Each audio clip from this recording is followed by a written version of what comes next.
পরম প্রেমময় দয়াল শ্রী শ্রী ঠাকুর অনুকূলচন্দ্র রাতুল চরণে আমার ভক্তিপূর্ণ প্রণাম জানাই। পরমাধ্যায় জগজ্জননী শ্রী শ্রী পরমার চরণ কমলে আমার ভক্তিপূর্ণ প্রণাম জানাই। পরম পূজ্যপাদ শ্রী শ্রী বরদার চরণ কমলে আমার ভক্তিপূর্ণ প্রণাম জানাই।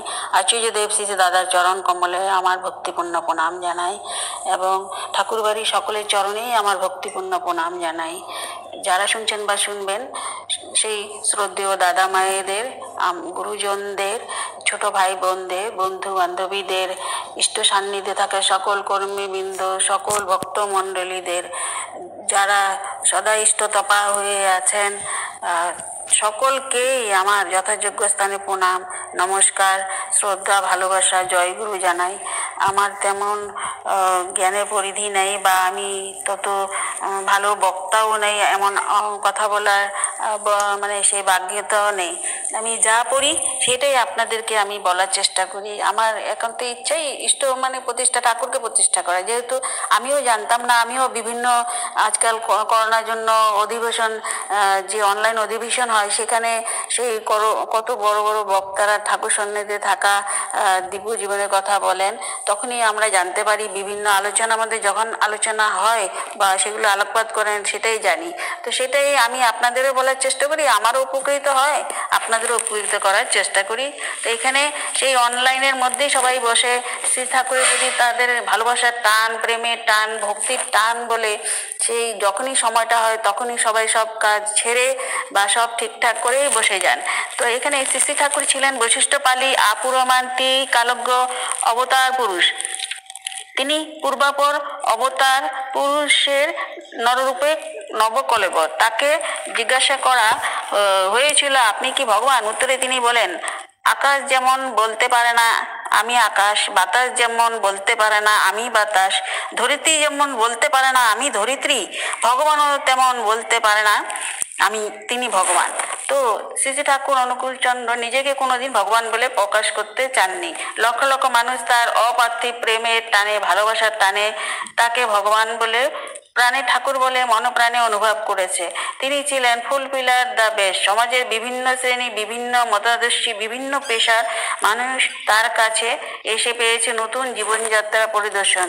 আমি এই বিভিন্ন আলোচনা, সেই ঋত্বিক দেবতাদের আলোচনা বা সেই জ্ঞানীগুণীরা যা আলোচনা করেছেন সেখান থেকে আলোকপাত আমি নিজে উপকৃত। আপনাদের আমি আবার বলছি, সেটাই বলার চেষ্টা করছি। আমার তেমন জ্ঞান বা ভাষাও নেই। তো যাই হোক, আবার বলি যে আদর্শ মানুষ, আদর্শ পিতা, আদর্শ রাজনীতিবিদ, আদর্শ সাহিত্যিক সৃষ্টি করাই তার বিশ্বকল্যাণকারী ভাবাদর্শের উদ্দেশ্য ছিল। তিনি শ্রী ঠাকুর ছিলেন অনুকূলচন্দ্র নিজে কোনোদিন তো ভগবান বলে প্রকাশ করেননি। একদম সাধারণ এক ধুতি পরেই বসে থাকতেন খালি গায়ে। তো সে মানুষ ভাবতো যে সাধারণ মানুষ, কিন্তু তিনি সেই মানে কি সারা পরম পুরুষ এবং যুগবোত্তম পুরুষ অবতার ছিলেন। তিনি আগেও এসেছেন বিভিন্ন বিভিন্ন রূপে, এবার সাধারণ রূপে এসেছেন। তো সেই জন্য মানুষ চিনতে পারেননি।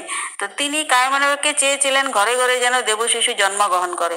দেবশিশু লাভ করার জন্য বর্ণবংশ, গোত্র, শাস্ত্র, বিদ্যা ইত্যাদি দেখে শুনে বর্ণাশ্রমিক সুবিবাহ দেওয়ার নির্দেশও দিয়েছিলেন ঠাকুর। তো পূজ্যপাদ আচার্যদেব তার শারীরিক অসুস্থতা বাধায় অগ্রাহ্য করেও আমাদের মাঝে তিনি মানে আছেন, প্রেরণা দিয়েও চলছেন। তার আশীর্বাদে আজ আমরা ধন্য কৃতার্থ। কেননা তিনি বলছেন যে এই করোনার যুগে আরও 3.5 কোটি দীক্ষা হলে তাহলে আরও মানুষ কিছু বেঁচে যায়।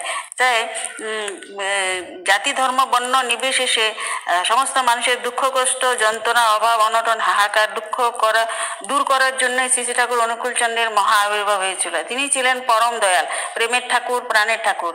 তো শ্রী ঠাকুরের আশীর্বাদ মাথায় নিয়ে তার জীবনমুখী অনুশাসনবাদ এই ভারতের এবং দেশ বিদেশে বিভিন্ন প্রান্তে যত প্রচার বা প্রসার হবে, আজকাল অনলাইনের মাধ্যমেই হচ্ছে, তো ততই সবাই আনন্দ এবং সেই জরাবিধি থেকে মুক্ত হতে পারবে। তো তাই তিনি শ্রী শ্রী ঠাকুর সাধুদের পরিত্রাণ এবং দুষ্কৃতের ধ্বংসের জন্য সৎসঙ্গের বিশ্বব্যাপী কল্যাণকামী ধর্ম আন্দোলন, শ্রেষ্ঠ মানুষ গঠন করাই সৎসঙ্গের আদর্শ উদ্দেশ্য। সৎসঙ্গে প্রাণপুরুষ শ্রী ঠাকুর অনুকূলচন্দ্রকে কেন্দ্র করে তার ভাবাদর্শে আদর্শ সমাজ গঠন করার জন্য সৎসঙ্গের মহামিলন ক্ষেত্রই গড়ে উঠেছে।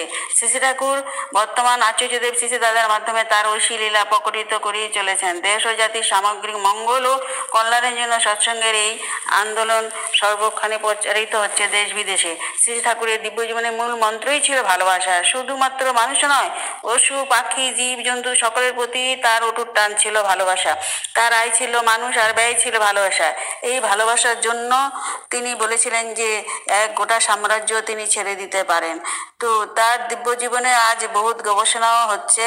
তো তিনি ছিলেন অবতারী। তিনি তার ধর্মমত প্রচার ও প্রসারের জন্যই অবতারের সঙ্গে করেও এনেছেন, এবং সে হলো পূজ্যপাল শ্রী শ্রী বদ্দা ছিলেন তার ধর্মমত প্রচার প্রসারের অবতার রূপে ধারক ও বাহক। বর্তমান আচার্যদেব শ্রী শ্রী দাদা তার ধর্মমত প্রচার প্রসারের অবতার রূপে ধারক এবং বাহক।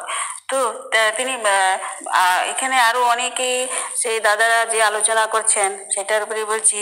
আমাদের দীনতা, সংকীর্ণতা, অলসতা, অহংকার ইত্যাদি বিরুদ্ধে যুদ্ধ করতে হবে। কারণ না, এই নাগপাশ থেকে মুক্ত হতে হলে এই যে নাগপাশ, সেটা আমাদেরই দুর্বলতা। ঠাকুর তাই আমাদের সচেতন করে বলেছেন যে সর্বপ্রথম আমাদের দুর্বলতার বিরুদ্ধে যুদ্ধ করতে হবে, সাহসী হতে হবে। এর জন্য প্রয়োজন ভালোবাসা। ভালোবাসার টানেই কর্মে আনে সফলতা, জীবনে আনে উত্থান। সৎসঙ্গে ধর্ম আন্দোলন একটি অভিনব আন্দোলন। স্ত্রী পুত্র পরিবার নিয়ে সুখে শান্তিতে এখানে সবাই ধর্ম আচরণ করে জীবন বৃদ্ধির পথে এগিয়ে চলে। শ্রী শ্রী ঠাকুর অনুকূলচন্দ্র ছিলেন গৃহী সন্ন্যাসী। জীবন ধারণ, পালন, রক্ষণ, বিবর্তন যাতে হয় তাকে শ্রী শ্রী ঠাকুর ধর্ম বলে চিহ্নিত করেছেন। তো এখানে এক রিক্সাওয়ালা বলছিল যে সৎসঙ্গের মানুষগুলোকে দেখলে মনে হয় কত আপন, চেহারা, কথাবার্তা, ভাব ভঙ্গিতে। তো যেখানেই সেই সৎসঙ্গের মানুষরা যদি হোটেলে থাকে, হোটেলের বেয়ারাও বলে যে এখানে সৎসঙ্গের যে মানুষরা থাকেন তাদের কাউকে সিগারেট দিতে হয় না, মদও এনে দিতে হয় না। সবাই কেমন যেন সাধু প্রকৃতির মানুষ, অথচ কোনো গেরুয়া কাপড়ও পরা নাই, চন্দন তেলও কাটা নাই কপালে। তো এই অভাবনীয় ঘটনা ঘটে চলেছে কি জন্য? শ্রী ঠাকুরের দিব্য জীবনের পরশে না, জাতি ধর্ম নির্বিশেষে সকলেই সৎসঙ্গের এক মহা মিলন ক্ষেত্র হয়। তো এখানে জাতিগত, ধর্মগত, ভাষাগত, আচরণগত কোনো বিরোধ নেই। সর্বত বিরাজিত মিলনেরই সুর, অস্থিবৃদ্ধির আলোচনা তো সেখানেই গড়ে ওঠে। তো ইউনিভার্সাল ব্রাদারহুড লাভ করতে হলে ইউনিভার্সাল ফাদারের প্রয়োজন হয়। শ্রী শ্রী ঠাকুর অনুকূলচন্দ্র আমাদের সামনে সেই ইউনিভার্সাল ফাদার রূপেই বিরাজমান। তো এখানে এক আলোচনায় পড়েছিলাম যে শ্রদ্ধেয় ঋত্বিক দাদারা পাঞ্জাবে গ্রামে গঞ্জে পাহাড়ে পর্বতে নদী পার হয়েও কত জায়গায় গিয়ে দীক্ষা দিতে হয়। তো এই চলার পথে জীবনের কত বাস্তব ঘটনা ওনাদের সামনে উপস্থিত হয়, এবং সেইখানে অনেকের লগে পরিচয় হয়েও থাকে। তারই এক ঘটনা। তো তিনি বলছেন যে ঠাকুরের নির্দেশ নিয়ে তিনি বের হয়ে পড়লেন দেওঘর থেকে। তো ওনার সাথে আরও দুজন সঙ্গী ছিলেন। তো ওনারা গেলেন গৌরীপুরে খোঁজ করলেন যে কোনো সৎসঙ্গী আছে কিনা। তো উনি মণিদা খোঁজ করে বার করলেন মন্নাথ নাগকে। তিনি ময়মনসিংহের মানুষ ছিলেন, উদ্বাস্তী হয়ে গৌরীপুরে এসে আশ্রয় নিয়েছেন। সামান্য বেতনে শিক্ষকতা কাজ একটা জোগাড় করে নিয়েছেন। ঋত্বিকের পাঞ্জাপ্রাপ্ত হন পাবনাতেই, তবে এখন দীক্ষাদানের কাজ কিছু করছেন না, শুধু স্ত্রীবৃত্তি স্বস্তিনী পালন করে চলেছেন। তো মণিদা প্রথমে প্রচণ্ড ধমক দিলেন, তাকে বুঝিয়ে দিলেন এভাবে পাঞ্জা নিয়ে সঠিক ব্যবহার না করায় তার অপরাধের গুরুত্ব কতটা। তখন সেই মন্নতদা দোষ মেনে নিয়ে কথা দিলেন দেওঘর গিয়ে শ্রী ঠাকুরের চরণে সব নিবেদন করে ক্ষমা প্রার্থনা করবেন। তা এরপর খুব শীঘ্রই তিনি দেওঘর গিয়ে শ্রী শ্রী ঠাকুরের চরণে ক্ষমা প্রার্থনা করে পুনরায় দীক্ষাদানের আদেশ লাভ করেন।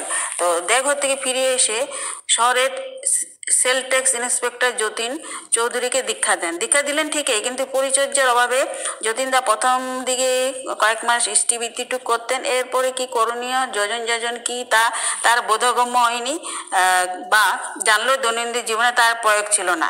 এই মানুষ পরে ভীমকর্ম হয়ে ওঠেন। কর্মসূত্রে সমাজে সর্বত্র তার প্রভাব থাকায় তার যাজনে হাজার হাজার মানুষও দীক্ষা হয়, আর সেটা হয় একজন মানুষের সংস্পর্শে এসে। আসামের রবীন্দ্রনাথ রায়দা তার দীক্ষার কাজে সর্বত্র ঘুরে বেড়াচ্ছেন। মন্নতদা তার কাছে জানালেন নবদীক্ষিত এই যতীন চৌধুরীর কথা। যতীনদার পরিচয় হলো রবীন্দ্রের সাথে। রবীন্দ্রের ব্যক্তিত্বের আকর্ষণে যাজনে এমন উদ্বুদ্ধ হয়ে উঠলেন, এমন প্রেরণা লাভ করলেন, যার ফলে জীবনে গুরুকে মুখ্য করে চলার প্রয়োজনীয়তা কতখানি এবং জীবনে আসল কাজ কি তা তার বোধে ধরা পড়ল। রবীন্দ্রকে সাথে নিয়ে শহরে গ্রামে গঞ্জে হাজার হাজার মানুষের সদ্দিকা যুক্ত করলেন। তো একজনকে দিয়ে কতটা যে কাজ সম্ভব বা কতটা করিয়ে নেয় ঠাকুর, দয়াল ঠাকুরই জানেন। তো এখানেই তো যেখানে তিনি পাঞ্জা নিয়ে চুপ করে বসেছিলেন, সেই দিয়েছিলেন কিন্তু তাকে পরিচর্যা ঠিকমতো করতে পারেননি, কিন্তু সেই শ্রদ্ধেয় রবীন্দ্রের মাধ্যমে সে একেবারে ভীমকর্মা হয়ে উঠলো। তো জয়গুরু, আমরাও চেষ্টা করব সেই যাজনের কথা বলতে, সুবিধা সুযোগ কালপাত্র হিসাবে বলতে হবে, ফট করে বললে তো সবাই এগিয়েই যাবে। তা আপনারা সবার শরীর ভালো থাকুক, সুস্থ থাকুন, আনন্দ হয়ে থাকুন এবং শ্রী ঠাকুরের চরণে এই আমি নিবেদন করি। জয় গুরু। জয়গুরু, এটা আমার করোনাকালের অডিও ছিল, তো আমি মনে করি আপনাদের ভালো লাগবে, তাহলে আমার এই প্রয়াসটি সফল হবে। সেই জন্য আমি এটা নতুন করে আবার আপনাদের সামনে শেয়ার করলাম।